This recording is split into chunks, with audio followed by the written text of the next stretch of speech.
అప్పుల బాధలు వెంటాడుతున్నాయా? అయితే 6 జేవిఆర్ వారి జాతిరత్నాలు ధరించండి. రైట్, బ్రేకింగ్ న్యూస్ వస్తున్నాం మనం టీవీ స్క్రీన్ పై. సో మార్నింగ్ నుంచి ఉదయ్ కృష్ణారెడ్డి దానికి సంబంధించి ఆ కేసులో చాలా పెద్ద ఎత్తున ఊహాగానాలు, ఆరోపణలు మనమంతా చూస్తూనే ఉన్నాం. సో ఆయన ఒక ఎమోషనల్ పోస్ట్ పెట్టారు ఇన్స్టాలో, నిజం నిలకడ మీద తెలుస్తుంది అని. సో అతను పెట్టిన పోస్ట్కి అసలు ఏంటా అని వాళ్ళ కుటుంబ సభ్యులతో మాట్లాడితే, ఎందుకంటే ఆ శానిటైజర్కి సంబంధించి దేంట్లోనో కలుపుకొని తాగాడు. సో అది కాస్త పాయిజన్ అయింది. సో వెంటనే పరిస్థితి విషమించడంతో అతన్ని ఎస్ఆర్ నగర్లోని ఉమేష్ చంద్ర స్టాచ్యూ దగ్గర ఉన్నటువంటి ఒక హాస్పిటల్లో, ప్రైవేట్ హాస్పిటల్లో అతన్ని పెట్టారు. సో ఆ సిచ్యువేషన్ కూడా అతని పరిస్థితి కొంచెం సీరియస్గానే ఉన్నప్పటికీ వెంటనే హాస్పిటలైజ్ చేయడం వల్ల కొంచెం ప్రాణాపాయ స్థితి నుంచి బయటపడ్డాడు, అవుట్ ఆఫ్ డేంజర్ ఇప్పుడు. సో మరికొద్ది గంటల్లో అతను డిశ్చార్జ్ అవ్వబోతున్నాడు. సో దీనికి సంబంధించి అసలు ఉదయ్ కృష్ణారెడ్డి జీరో నుంచి హీరోకి వెళ్ళి హీరో నుంచి జీరోకి ఎలా పడిపోయారు, అసలు ఏంటి అనే దాని గురించి ఒక చిన్న బ్రీఫ్ ఇస్తా. సో ఉదయ్ కృష్ణారెడ్డి బాపట్ల జిల్లాకు సంబంధించినటువంటి వ్యక్తి, ఒక నిరుపేద కుటుంబానికి సంబంధించినటువంటి వ్యక్తి. వాళ్ళ అమ్మ నాన్న లేరు, వాళ్ళ నానమ్మే అతన్ని పెంచారు.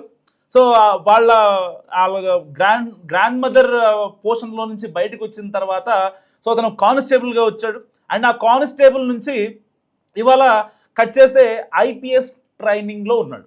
మరి కానిస్టేబుల్గా ఎందుకు రిజైన్ చేశాడంటే ఒక చిన్న, అంటే ఎవరికైనా మనసు అనేది ఉంటుంది. సో దాన్ని అపహాస్యం కానీ అవహేళన చేస్తే కానీ ఎవరు కూడా ఒప్పుకోలేరు. ఒక సిఐ చేసిన ఒక స్మాల్ ఓవర్ యాక్షన్కి అతను జాబ్ రిజైన్ చేశాడు. సో నా మనస్సాక్షిని ఎవరూ కించపరచలేరు, నా మనస్సాక్షిని ఎవరూ మోసం చేయలేరు. సో నేను ఐపీఎస్ అవ్వలేని చెప్పి చాలా గట్టిగా పంతం పట్టి 4 సార్లు ఫెయిల్ అయ్యి 5వ సారి కొట్టాడు ఐపీఎస్. సో దాని తర్వాత 326 ర్యాంక్ వచ్చింది మనోడికి. అందుకు జీరో నుంచి హీరో అయ్యాడు ఈ యొక్క ఉదయ్ కృష్ణారెడ్డి. సో ఇలాంటి నేపథ్యంలో ఉదయ్ కృష్ణారెడ్డి హైదరాబాద్ లిమిట్స్లోని ఎన్పిఏలో, నేషనల్ పోలీస్ అకాడమీలో ఎప్పుడైతే ట్రైనింగ్ తీసుకుంటున్న సమయంలో, అంటే అది ఫిజికల్ ట్రైనింగ్ ఉంటుంది, మెంటల్ ట్రైనింగ్ ఉంటుంది, నెక్స్ట్ లెవెల్ ట్రైనింగ్ ఉంటుంది అక్కడ. సో ఐపీఎస్లకి ఎందుకంటే తన కింద ఐపీఎస్ కింద ఉండేటువంటి ఆ క్యాడర్ కావచ్చు, సో వేరే వాళ్ళు చెప్పే నిజాల అబద్ధాల వాళ్ళని, అంటే మనిషి మొహం చూసి కూడా వాళ్ళు మాట్లాడే విధానాన్ని చూసి, సో అంటే ఎస్ఐలకి సిఐలకి ఉండే ట్రైనింగ్ కాదు, ఐపీఎస్లకు ఉండేది ఇంకా నెక్స్ట్ లెవెల్ ట్రైనింగ్ ఉంటుంది. సో ఇలాంటి నేపథ్యంలో అక్కడ ఒక మహిళా ఐపీఎస్ ట్రైనీ ఇతనికి కలవడం జరిగింది. సో ఆవిడ పేరు డిస్క్లోజ్ చేయకూడదు, ఎందుకంటే ఆవిడ ఆల్రెడీ ఇక్కడ ఒక విక్టిమ్గా ఉన్నారు ఇప్పుడు. సో విక్టిమా లేకపోతే అక్యూజ్డ్ అనేది, సో ఇప్పుడు అయితే ఉదయ్ కృష్ణారెడ్డి హాస్పిటల్ నుంచి డిశ్చార్జ్ అయిన తర్వాత తన దగ్గర ఉన్నటువంటి స్క్రీన్ షాట్లు కావచ్చు, తన దగ్గర ఉన్నటువంటి వీడియోలు కావచ్చు, అవన్నీ చూయించిన తర్వాత ఎవరు సస్పెక్టు, ఎవరు అక్యూజ్డ్, ఎవరు విక్టిము, ఎవరు బాధితులు, ఎవరు నిందితులు అనేది తేలుతుంది. కానీ ఇలాంటి నేపథ్యంలో ఇప్పుడు ఒక మహిళ డైరెక్ట్గా పోలీస్ స్టేషన్కి వెళ్ళి నన్ను ఇబ్బంది పెట్టాడు, నా భర్తకు కూడా నా వీడియోలు పంపిస్తా అన్నాడు, నా మెడ కింద కత్తి పెట్టాడు, నా ఫోన్ లాక్కున్నాడు, నా పాస్వర్డ్ కొట్టేశాడు, నన్ను ఇబ్బంది పెట్టాడు, నన్ను వేధించాడు అని చెప్పి ఒక మహిళ, అది కూడా ఐపీఎస్ ట్రైనింగ్ తీసుకున్నటువంటి మహిళ వెళ్ళి తన మీద అఘాయిత్యానికి పాల్పడ్డారని, తనని వేధించారని కేసు పెడితే, సో మన భారతదేశ రాజ్యాంగం ప్రకారం ఉన్న సెక్షన్ల ప్రకారం ఎట్టి పరిస్థితుల్లో కేసు తీసుకోవాల్సిందే, 24 hours లోపు ఎఫ్ఐఆర్ అవ్వాల్సిందే, పోలీసులు కేసు కట్టాల్సిందే, there is no doubt about it. So దీనికి సంబంధించి పోలీసులు ఉదయ్ కృష్ణారెడ్డికి ఒక లెటర్ రాశారు. సో మీ మీద ఈ ఎలిగేషన్స్ వచ్చాయి, ఎట్టి పరిస్థితిలో మీకు 8 రోజులు సమయం ఇస్తున్నాం, దీనికి సంబంధించి మీరు ఆ యొక్క ఎక్స్ప్లెనేషన్ ఏదైతే ఉంటుందో అది ఇవ్వండి అని చెప్పారు. సో దానికి సంబంధించి పోలీసులకు సంబంధించి ఎన్పిఏ నుంచి బయటకు వచ్చాడు ఉదయ్ కృష్ణారెడ్డి. వెంటనే బయటికి రాగానే వెంటనే ఒక ఇన్స్టాలో స్టోరీ పెట్టాడు, ఏది ఒక పోస్ట్. ఏంటిది అది? లేదు, నిజం నిలకడమే తెలుస్తుంది, నా మీద పిచ్చి ఆరోపణలు చేయడం కరెక్ట్ కాదని చెప్పాడు. సో దాని తర్వాత సరిగ్గా బ్రేకింగ్ న్యూస్, మార్నింగ్ నుంచి 2 బ్రేకింగ్లు. ఒకటి అతని ఇన్స్టా స్టోరీ కావచ్చు, ఆల్రెడీ నిన్న సాయంత్రమే అతని మీద ఎలిగేషన్స్ వచ్చాయి. ఆ తర్వాత ఇవాళ మార్నింగ్ అతని ఇన్స్టా స్టోరీ, అండ్ దాని తర్వాత అతను బలవన్మరణానికి పాల్పడటం. ఎందుకు బలవన్మరణానికి పాల్పడ్డాడు? మరి ఐపీఎస్ కదా, ఫిజికల్గా మెంటల్గా చాలా స్ట్రాంగ్గా ఉండాల్సిన వ్యక్తి, మరి ఎందుకు అతను బలవన్మరణానికి పాల్పడ్డాడు అంటే తన మీద జరుగుతున్నటువంటి నెగిటివ్ ప్రచారం, ఒక మొత్తం అంటే ఒక బేస్లెస్ ఎలిగేషన్ జరిగింది కాబట్టే అతను అంత సెన్సిటివ్ అయిపోయాడు. చాలా మంది మాట్లాడుకుంటున్నారు, అంటే ఏదైనా అంటే ఈవెన్ మనం టీవీలో కూడా మనం మాట్లాడుకున్నాం, వచ్చిన ప్రాథమిక ఇన్ఫర్మేషన్ ప్రకారం ఇక్కడ సస్పెక్ట్ ఎవరు, ఎక్యూజ్డ్ ఎవరు, లేకపోతే విక్టిమ్ ఎవరు, సో మనం డిసైడ్ చేసినా సరే పోలీసులు ఆ యొక్క న్యాయ వ్యవస్థకి గౌరవించి ఒక విక్టిమ్ తరహాలో కేసు పెట్టింది కాబట్టి అది ఆవిడే విక్టిమా ఆవిడే ఎక్యూజ్డా అనేది మరికొద్ది సేపట్లో మరికొద్ది గంటల్లో తేలాల్సి ఉంది. ఎందుకంటే ఒక నాణ్యానికి ఒకవైపు మాత్రమే ఇప్పటిదాకా చూసాం, కానీ నాణ్యానికి ఇప్పుడు రెండో వైపు కూడా ఇప్పుడు చూడాల్సిన పరిస్థితి ఏర్పడింది. ఎందుకంటే ఇక్కడ ఉదయ్ కృష్ణారెడ్డి సోదరుడి ఇంట్లో ఎప్పుడైతే అతను బలవన్మరణానికి పాల్పడ్డాడో సో వెంటనే ఎస్ఆర్ నగర్ హాస్పిటల్కి తరలించి అతనికి చికిత్స అందించారో, నిజంగా కాస్త లేట్ అయితే అతను అనంత లోకాలకు వెళ్ళిపోయేవాడు. అంటే అన్యాయంగా కృష్ణారెడ్డి అనంత లోకాలకు వెళ్ళిపోయాడు. ఈ మాట ఎందుకు అంటున్నాను గుర్తుపెట్టుకోండి, వీడియో చివరి వరకు చూస్తే మీకు అర్థమవుతుంది. అండ్ ఇంకో విషయం ఏంటంటే వాళ్ళ సోదరులతో వాళ్ళ బంధువులతో మాట్లాడిన తర్వాత వాళ్ళు చెప్తున్నటువంటి అంశం ఏంటంటే మా దగ్గర స్క్రీన్ షాట్స్ ఉన్నాయి, అయితే ఉదయ్ కృష్ణారెడ్డి ఫోన్లో తనకు సంబంధించిన వీళ్ళిద్దరూ కలిసి తిరిగినటువంటి బయటికి వెళ్ళడం కావచ్చు, లేకపోతే ఒక సినిమాకి వెళ్ళటమో, లేకపోతే బయటికి అలా సరదాగా సిటీ చూడటానికి వెళ్ళటమో, దానికి సంబంధించినటువంటి స్క్రీన్ షాట్స్ అండ్ ప్రతి ఒక్క పిక్ ఏ రోజు ఏం జరిగింది అనే దానికి దీనికి సంబంధించిన మొత్తం డీటెయిల్స్ ఉన్నాయి. అంటే ఇక్కడ వాళ్ళు కుటుంబ సభ్యులు ఇస్తున్న ఇన్ఫర్మేషన్ ప్రకారం వాళ్ళిద్దరి మధ్య ఒక కాన్వర్సేషన్ జరిగింది. అది కంప్లీట్గా 99.9% చాలా పాజిటివ్గా ఉంది. మరి ఎక్కడ చెడింది అనేది ఇప్పుడు తెలియాల్సింది. సో దానికి ఈ యొక్క ఉదయ్ కృష్ణారెడ్డి వాళ్ళ బంధువులు చెప్తున్న దాని ప్రకారం ఏంటంటే అదే నేను మొత్తం అంటే 100% నిజం అంటలేదు, కానీ ఆ బంధువులు చెప్తుంది ఏంటంటే ఎట్టి పరిస్థితుల్లో వాళ్ళ దగ్గర ప్రూఫ్స్ ఉన్నాయి, 100కు పైగా స్క్రీన్ షాట్లు, వీడియోలు, ఆడియోలు ఇవన్నీ ఉన్నాయి.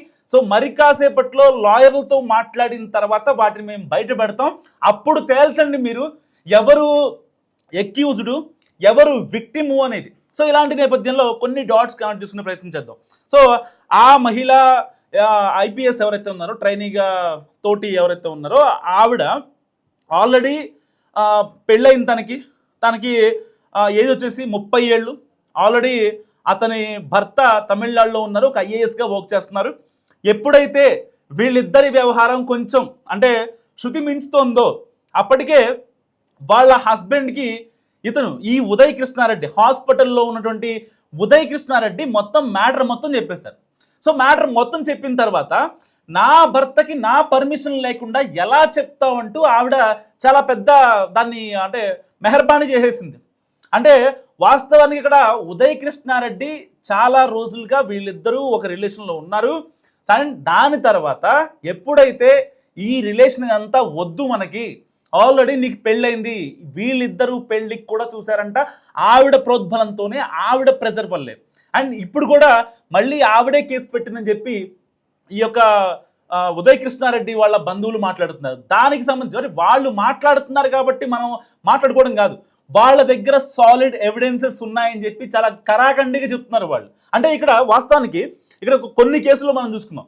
అంటే ఇక్కడ ఒక మహిళను లేదంటే సామాజిక వర్గ పరంగా వాళ్ళకున్న సెక్షన్లు కావచ్చు, వాళ్ళకున్న ఆ వెసులుబాటు కావచ్చు, దీనివల్ల నిజంగా అంటే న్యాయ వ్యవస్థ ఎట్టి పరిస్థితుల్లో అక్కడ ఎఫ్ఐఆర్ జరగాల్సిందే.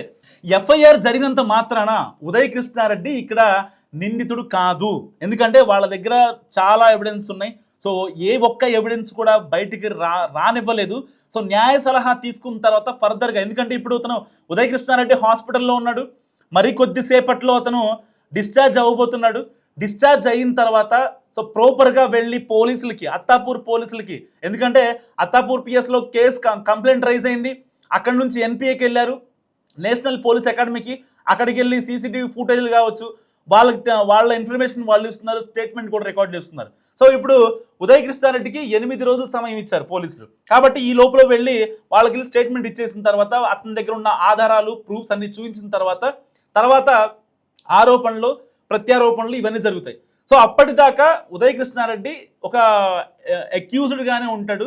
సో అతను విక్టిమ్గా అయితే ఉండడు. వాస్తవానికి అతని దగ్గర ఉన్నటువంటి ఆధారాలు నిజంగా దిమ్మ తిరిగే నిజాలు బయటకు వస్తాయని చెప్పడంలో ఏమాత్రం సందేహం లేదు. అంటే ఆల్రెడీ తనకు ఒక పెళ్ళి అయిపోయింది. సో ఇలాంటి నేపథ్యంలో ఇతనితో కూడా పెళ్ళికి రెడీగా ఉందని చెప్పి వాళ్ళ సోదరుడు చెప్తున్న పరిస్థితి. అంటే మరి ఆవిడంతా ఎక్స్ట్రీమ్ అవడానికి కారణం ఏంటి, రీజన్ ఏంటి? ఒక 30 ఏళ్ల మహిళ ఆల్రెడీ పెళ్ళయింది, పెళ్ళైనా కూడా మళ్ళీ ఇతనితో ఉండడానికి ఎందుకు రెడీ అయింది, ఎందుకు వేధించింది, ఎందుకు మెసేజ్లు పెట్టింది, ఎందుకు కాల్స్ వేసింది అనేవి ఇప్పుడు తేలాల్సి ఉన్న పరిస్థితి. అండ్ లాస్ట్కి ఏదైతే ఎఫ్ఐఆర్లో పేర్కొన్నారో ఒక తన భర్తకి తన పర్సనల్ వీడియోస్ పంపించాలని బెదిరించాడని చెప్పి మెడపైన కత్తి కూడా పెట్టాడని చెప్పి అదంతా అవాస్తవం అట. వాస్తవానికి ఆవిడ మెడ కింద కత్తి పెట్టడం, లేదంటే రూమ్లోకి లాక్కెళ్ళి బలవంతంగా మాట్లాడటం, అది వేధించడమో లేకపోతే లైంగికంగానో ఇంకా పడక సుఖమో కోసం కాదు. వాస్తవానికి అంటే ఫస్ట్ ప్రాథమిక ఇన్ఫర్మేషన్ కోసం చాలా వరకు చాలామంది మాట్లాడారు. కానీ దాని వెనుక ఉన్న వాస్తవం ఏంటంటే ఏదైతే ఆ మహిళ ట్రైనీ ఐపీఎస్ వాళ్ళ భర్తకి కంప్లైంట్ చేసిందో, ఆ భర్తకి కంప్లైంట్ చేసిన తర్వాత ఇతనికి ఫోన్ చేసి మీ యొక్క ఎన్పిఏకి సంబంధించి వాళ్ళ అఫీషియల్స్కి మేము కంప్లైంట్ చేస్తాం, నువ్వు ఐపీఎస్గా అవ్వకుండా నేను చూస్తా అని చెప్పి ఆ మహిళా ట్రైనీ ఐపీఎస్ వాళ్ళ భర్త ఈ ఉదయ్ కృష్ణారెడ్డికి ఫోన్ చేసి అతి దారుణంగా అత్యంత అసభ్యకరంగా మాట్లాడితే అప్పుడు దానికోసం నేను వేధించట్లేదు మీ ఆవిడే నన్ను వేధిస్తుందని చెప్పి ఒక ప్రూఫ్ కోసం ఆ అమ్మాయిని కరెక్ట్గా జూలై 9న 9 గంటలకు ఆ అమ్మాయితో మాట్లాడే క్రమంలో ఆ అమ్మాయిని లోపల లాగాడు. ఒక వీడియో నాకు ఇవ్వు, మీ ఆయన నా మీద అనుమానపడుతున్నారు, నన్ను అసభ్యంగా తిడుతున్నారు, నీకు నాకు ఏదైతే జరిగిందో అది ఇక్కడితో కట్టు, ఇకపై మనకు ఆ రిలేషన్ వద్దు ఒక్కటి, ఎందుకంటే నాకంటూ కెరీర్ ఉంది, నేను ఒక 0 నుంచి హీరో వరకు వచ్చాను, రేపొద్దున నేను ఇలా చేశాను అని చెప్పి లేకపోతే నా గురించి ఇంకేదన్నా బ్యాడ్గా ప్రచారం జరిగితే నా వల్ల కాదు, సో అందుకోసమే చెప్తున్నా, దీన్ని ఇక్కడితో వదిలేద్దాం అని కాళ్ళ వేళ్ళ బతిమాలిన ఘటనని ఈ యొక్క మహిళా ట్రైనీ ఐపీఎస్ సో వేధించాడు, ఫోన్ లాక్కున్నాడు, పాస్వర్డ్ అడిగాడు, మెడ కింద కత్తి పెట్టాడని చెప్పి దాన్ని టర్న్ చేశారని చెప్పి సోదరులు చెప్తున్న పరిస్థితి. మరి ఏది నిజం ఏది అబద్ధం తేలాలంటే మరి కాసేపట్లో అయితే ఉదయ్ కృష్ణారెడ్డి హాస్పిటల్ నుంచి డిశ్చార్జ్ అయిన తర్వాత తన ఫోన్లో, ఎందుకంటే హాస్పిటల్లో ఉన్నాడు కాబట్టి ఈవెన్ ఇటు పోలీసులు కూడా అత్తాపూర్ పోలీసులు కూడా ఎన్పిఏకి వెళ్ళి కావాల్సినటువంటి స్టేట్మెంట్ తీసుకున్నారు అండ్ 8 రోజులు టైం ఇచ్చారు సో ఉదయ్ కృష్ణారెడ్డికి. సో 8 రోజుల్లో తన దగ్గర ఉన్న సమాచారం అండ్ సాలిడ్ ఎవిడెన్స్ కావచ్చు, ప్రూఫ్స్ కావచ్చు, వాటన్నిటినీ ఇవ్వాల్సినటువంటి ఒక ప్రత్యేకమైన సిచ్యువేషన్. సో మరి ఇలాంటి నేపథ్యంలో ఆవిడ ఎందుకంత ప్రెజర్ చేసింది? ఓకే, మన మహిళా పక్షపాత సమాజం, మహిళ గురించి మాట్లాడుకుందాం అండ్ పురుషుల గురించి మాట్లాడుకుందాం. ఎవరు చట్టానికి అతిథులు కాదు. సరే, మహిళ ఆబ్వియస్లీ మహిళ, తనకి ఇబ్బంది అయ్యింది, ఇబ్బందికరంగా మారింది కాబట్టి అక్కడ పోలీస్ స్టేషన్ మెట్లెక్కింది కాబట్టి ఎఫ్ఐఆర్ అయింది, కేసు రిజిస్టర్ చేశారు, అంతా బాగానే ఉంది, తనకి నోటీసులు ఇచ్చారు. వీళ్ళిద్దరూ ఎక్కడైతే ట్రైనింగ్ తీసుకుంటున్నారో ఆ ఎన్పిఏకి కూడా నేషనల్ పోలీస్ అకాడమీకి కూడా వాళ్ళు నోటీసులు ఇవ్వడం జరిగింది. అండ్ దానికి సంబంధించి అక్కడ వాళ్ళు ఏదైతే రూమ్ దగ్గర ఉంటున్నారో ఆ కాంపౌండ్ కావచ్చు, ఆ ప్రెమిసెస్ సంబంధించినటువంటి సీసీటీవీ ఫుటేజ్ను కూడా వాళ్ళు స్వాధీనం చేస్తున్నారు. మరి ఎలాంటి నేపథ్యంలో ఆ వీడియో ఏదైతే వాళ్ళ భర్తకు పంపిస్తానన్నటువంటి వీడియో ఏదైతే ఉందో అది చాలా కీలకంగా మారింది. ఎందుకు కీలకంగా మారిందంటే వీళ్ళిద్దరూ కొన్నాళ్ళు సన్నిహితంగా ఉన్నారు, కలిసి ఉందాం అనుకున్నారు, ఆల్రెడీ పెళ్ళైనా సరే అని చెప్పి ఆవిడ ప్రజలు చెప్పిందని ఉదయ్ కృష్ణారెడ్డి వాళ్ళ సోదరులు చెప్తున్నారు, బంధువులు చెప్తున్నారు. ఇదంతా పక్కన పెడితే ఎప్పుడైతే జూలై 9న రాత్రి 9 గంటల సమయంలో ఆ అమ్మాయిని ఎప్పుడైతే రూమ్లోకి లాక్కెళ్ళాడో అదే క్రమంలో ఆ అమ్మాయిని ఒక వీడియో రికార్డ్ చేశాడనమాట. నేను నిన్ను ఇబ్బంది పెడుతున్నానా, మాట్లాడని చెప్పి. ఎందుకంటే ఆ వీడియో అతనికి ప్రూఫ్ కోసం, వాళ్ళ భర్తకు పంపించడం కోసం. ఇప్పటిదాకా కేవలం ఆ అమ్మాయి వేధిస్తుందని చెప్పి ఇతను చెప్పడం, లేదంటే ఇతనే వేధిస్తున్నాడని చెప్పి ఆ అమ్మాయి వాళ్ళ భర్తకి చెప్పడం, వాళ్ళ భర్త ఉదయ్ కృష్ణారెడ్డికి ఫోన్ చేయడం, ఇదంతా పరిపాటిగా మారింది కదా. సో వీటన్నిటికీ, ఈ యొక్క రప్చర్కి, ఈ కాన్సిక్వెన్సెస్కి, ఫర్దర్గా వచ్చే గొడవలకి ఫుల్ స్టాప్ పెట్టడం కోసం ఉదయ్ కృష్ణారెడ్డి ఆ యొక్క తన ఫోన్ తీసుకొని తన భర్తకు పంపించే క్రమంలో అక్కడ గొడవైంది. సో దాని గురించి లైంగికంగా వేధించాడని, లేదంటే ఇంకా ఇబ్బంది పెట్టాడని, ఎక్స్ట్రీమ్గా బిహేవ్ చేశాడని చెప్పి ఆవిడ కేసు పెట్టడం జరిగింది. సరే, ఇద్దరి వర్షన్లు రెండు రకాలుగా ఉన్నాయి.